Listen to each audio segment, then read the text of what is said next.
आज का ये कहानी है भूतिया हवेली का रहस्य। रात का अंधेरा गहराने लगा था।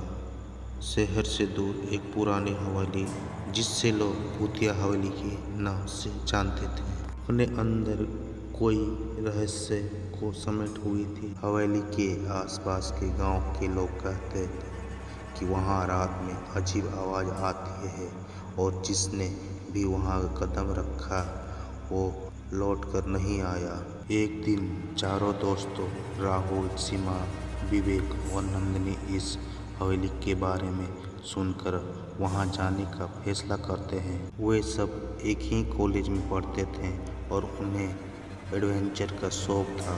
किसी भी डरावनी कहानी को वे महज अफवाह मानते थे। वह चारों एक रात को हवेली का रहस्य सुलझाने के लिए वहां पहुंच गए। हवेली के पास पहुंचते ही उनके सामने एक बड़ा और भयंकर लोहे का गेट था, जो अब जंग खा चुका था।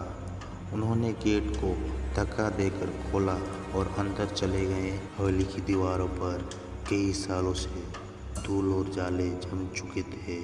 छत के बड़े बड़े पंखे धीमी आवाज में झरमराते हुए घूम रहे थे। हवेली के अंदर कदम रखते ही ठंडी हवा का झोंका आया, जिसे उनके रोंगटे खड़े हो गए। हवेली में चारों तरफ अंधेरा था, सिर्फ टॉर्च की रोशनी उनकी राह दिखा रही थी। जैसे ही वे हवेली के अंदर गहराई तक जाने लगे, अचानक एक पुरानी घड़ी का अलार्म बजने लगा, जो बहुत देर से बंद पड़ा था। वे चौंक गए और चारों तरफ नजर दौड़ाने लगे। नंदिनी ने सोचा कि ये एक इत्तेफाक होगा, लेकिन उनके दिल की धड़कन तेज हो गई थी। सीमा ने अचानक सीढ़ियों के ऊपर किसी की परछाई देखी। उसने बाकी दोस्तों को भी दिखाया।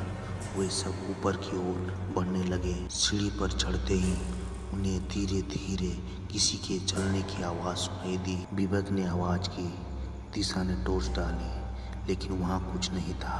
उनके हिम्मत बटने लगे थे, पर राहुल ने हिम्मत दिखाते हुए कहा, हम यहाँ से वापस नहीं जा सकते। वे सभी हवेली के सबसे ऊपर मंजिल पर पहुंच गए। वहाँ एक कमरा था जो बंद पड़ा था। दरवाजे पर पूर्ण शांत थे, लेकिन ताला वहाँ नहीं था।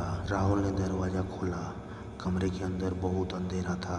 जैसे ही उन्होंने अंदर कदम रखा, दरवाजा अपने आप बंद हो गया। वे सब घबरा गए और दरवाजा खोलने के लिए कोशिश करने लगे, लेकिन वो हिल भी नहीं रहा था। तभी कमरे में एक ठंडा हवा का झोंका आया और वे सभी किसी अदृश्य शक्ति के कारण एक कोने में गिर पड़े। चारों दोस्त चीखने लगे, लेकिन उनकी आवाज जैसे हवेली की दीवारों पे गुम हो गई। वे समझ गए कि वे एक बड़ी भूल कर चुके हैं। अगली सुबह गाँव वालों ने हवेली के बाहर चारों दोस्तों के जूते और बैग पड़े हुए पाए, लेकिन वे चारों हमेशा के लिए गायब हो चुके थे। कोई नहीं जानता कि उस रात उनके साथ क्या हुआ, लेकिन भूतिया हवेली का रहस्य और भी गहरा हो गया। अगर ये स्टोरी आपको अच्छा लगा तो लाइक, शेयर, कमेंट और सब्सक्राइब करना